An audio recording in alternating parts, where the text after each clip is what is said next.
Hey everybody, how's it going? Man, Texas is crazy. It's already the end of February. It's actually leap year, the 29th. And this temperature's up and it's down, it's down and it's up. It was just 80 some degrees today. I was sweating my tail off. I had to go leave all my jackets and stuff in the house. And then I had to go get them again today. And I was like 42, 43 for the high. It's freezing out here. I'm doing a condenser fan motor.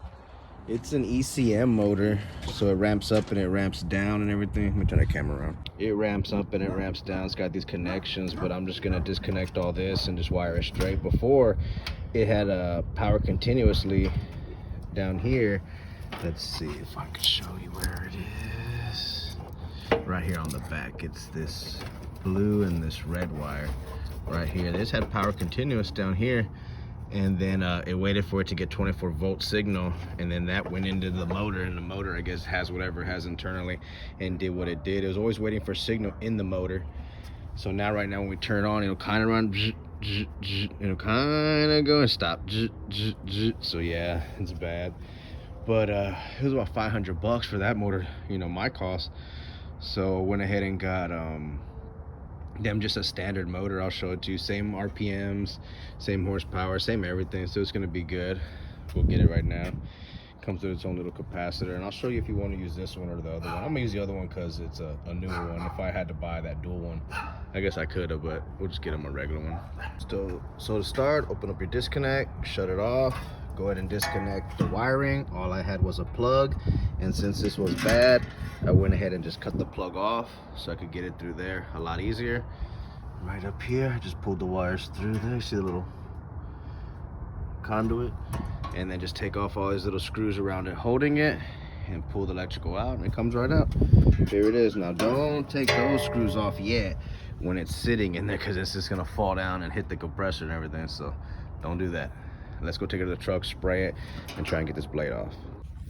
Here's the puller I got. Got it off of, I want to say Craigslist, but it wasn't. It was Offer Up. Yeah, 20 bucks, so not bad. It's been doing pretty good.